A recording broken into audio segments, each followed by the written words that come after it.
ఆయన విద్యార్థి దశలోనే ఎన్సీసీ కమాండర్గా పనిచేశాడు. అలాగే విద్యార్థి కళాన్ని ధనకలంగా వినిపించి అనేక పోరాటాలు చేసి విద్యార్థి నాయకుడిగా నిలిచాడు.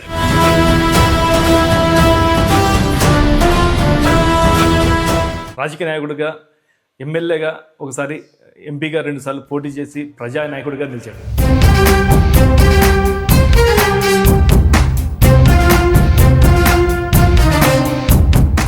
ప్రస్తుతం రాజకీయాల్లో ప్రజా సమస్యల కోసం ఒక ఫైర్ బ్రాండ్గా పనిచేస్తున్నాడు కాంగ్రెస్ పార్టీలో. అతనే ఏఐసిసి మెంబర్ జె లక్ష్మీనరసింహ.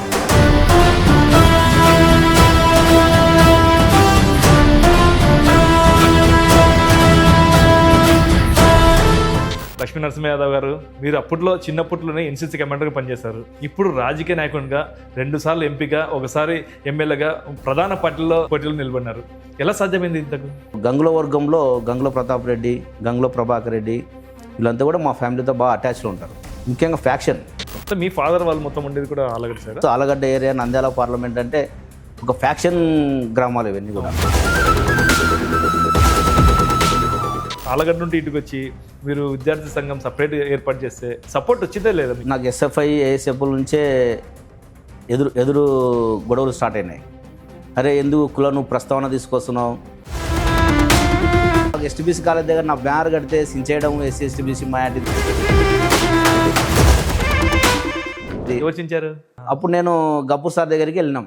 అంటే ఈ సమాజంలో రాజ్యాంగం హక్కుల ప్రకారం ఎవరు సంఘాలు మీరు పోరాటం చేశారు, దాన్ని వదిలేశారు, తర్వాత రాజకీయ పార్టీకి వచ్చారు. ఈ పోరాటం చేసినప్పుడు మీరు దానివల్ల ఏమేమి సాధించారు? 2011 జూలైలో పెద్ద ఎత్తున విద్యార్థులు తీసుకుపోయి ఇక్కడే కర్నూలు ఉన్నటువంటి బీసీ ఆఫీసును, కార్పొరేషన్ ఆఫీసును, వెల్ఫేర్ ఆఫీసును పెద్ద ఎత్తున దాడి చేసి ఉద్యమం చేసి వేలాది మంది విద్యార్థులతో పలగొట్టడం వల్ల మ్యారేజ్ 2 నెలలకే నేను జైల్లో ఉన్నా. మరి రాజశేఖర్ సార్ మీద కూడా మేము పోరాటం చేసినాం, ముఖ్యమంత్రి మీద కూడా మేము పోరాటం చేసినాం. కాంగ్రెస్ పార్టీ అంటే నాకు ఇష్టము, కాంగ్రెస్ పార్టీ నాకు చిన్నప్పుడు నుండి నాకు నరాలు ఉంది అని అన్నారు. మరి కాంగ్రెస్ పార్టీనే వ్యతిరేకించి ధర్నాలు చేశారు. పార్టీ మేము అడిగినాము, మీరు హామీ ఇచ్చినారు. ఎన్నికల్లో బీసీలు అందరూ కూడా గంప గుర్తు రాజశేఖర రెడ్డి గారికి ఓటు వేశారు అప్పుడు 2004లో. హాస్టళ్ళ కోసం పోరాటం చేశారు, 1 నెల రోజులు జైల్లో పోయినారు. అయితే ఫ్యామిలీ అయితే కొత్తగా పెళ్ళైంది, ఇంట్లో బాధపడలేదా? చాలా బాధపడినారు. మా ఇంట్లో వాళ్ళకందరికి కూడా ఏమన్నా నరసింహరాలంటే వస్తాడమ్మ ఒక వారంలో. తెలియదు ఇంట్లో, తెలియదు, 10 రోజుల వరకు కూడా తెలియదు వాళ్ళకు. మీకు రవిరెడ్డి గారికి ఎందుకు అంత సన్నిహితం? అంటే మీకు కాంగ్రెస్ పార్టీలో లీడర్స్ చాలా మంది ఉన్నారు, అతనితోనే ఎక్కువ మీరు సన్నిహితంగా ఉంటున్నారు. అంత ఈజీగా రఘురెడ్డి సార్ ఎవరిని కూడా ఎంకరేజ్ చేయడు. అతని నేచర్ ఏంటంటే, అందుకైనా మీకు 2 సార్లు ఎంపీకి అవకాశం వచ్చింది. ముఖ్యంగా సిమ్లమ్మ గారు అవుట్రైట్గా నాకు ఏఐసిసి ప్రకటించిన తోలకే బీఫామ్ ఇచ్చింది. ఎంతోమంది విద్యార్థి నాయకులు ఉన్నారు, సంఘాలు ఉన్నాయి, వాళ్ళు నాయకులు ఉన్నారు. అందరినీ పక్క పెడితే మీరే ఎందుకు ఈ రాజకీయాల్లోకి వచ్చి కోట్లు సంపాదించారు? నిజంగా మీరు అనుకున్నట్టు నేను కోట్లు ఏం సంపాదించలేదు. వేసుకున్న కోట్లు తప్ప ఏం కోట్లు లేవు నాకు, నిజంగా చెప్తున్నా. పాణ్యంలో ఇన్ని కోట్లు పెట్టి ఇల్లు కట్టించారు. ఇప్పుడు ఏంటంటే నాకే ఇల్లు లేనప్పుడు నా కార్యకర్తలకు ఏం అండగలుగుతాను నేను? అసలు మీది కర్నూలు జిల్లా, ఎక్కువ ఇక్కడే మొత్తం కర్నూలులోనే ఉద్యమాలు చేసింది, కర్నూలు చదువుకుంది, మొత్తం కర్నూలులో మొత్తం ఏ సమస్యలు ఉన్నా కానీ కర్నూలు హాస్టల్ కావచ్చు ఏమన్నా కానీ ఇక్కడే పోరాటాలు చేసి ఇక్కడే బ్రతికి నంద్యాల జిల్లాకి వెళ్ళి అక్కడ ఎందుకు ఎంపిక పోటీ చేశారు? ఎందుకు అక్కడ ఉండాల్సి వచ్చింది? వచ్చిన కొంతమంది పెత్తనం చేయాలనుకున్నారు. మీకు అనిపించలేదా కర్నూలు వదిలిపెట్టిపోతే సక్సెస్ అవుతాను లేదా? ఎందుకు వదిలిపెట్టుకోవాల్సి వస్తుంది? ఇక్కడే ఉంటే గ్రిప్లో ఉంటే ఫ్యూచర్లో ఎప్పుడో ఒకసారి ఏదో ఒక మంచి స్థాయికి వస్తాను కదా అని ఖచ్చితంగా అనిపించింది.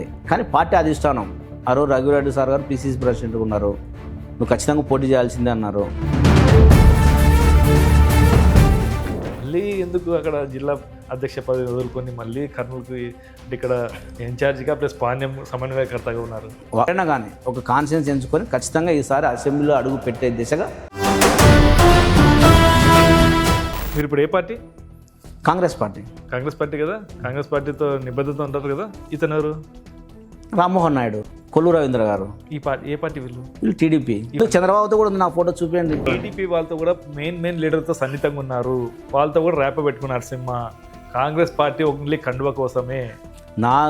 నేను కలిసేది కూడా ఎప్పుడు కూడా గుర్తుపెట్టుకోండి. చాలా మంది అందరూ సేవా కార్యక్రమం చేశారని చెప్పుకుంటారు, ఏంటి ఉపయోగం? ఒకసారి చూడు నువ్వు, నేను చేసిన ప్రోగ్రామ్స్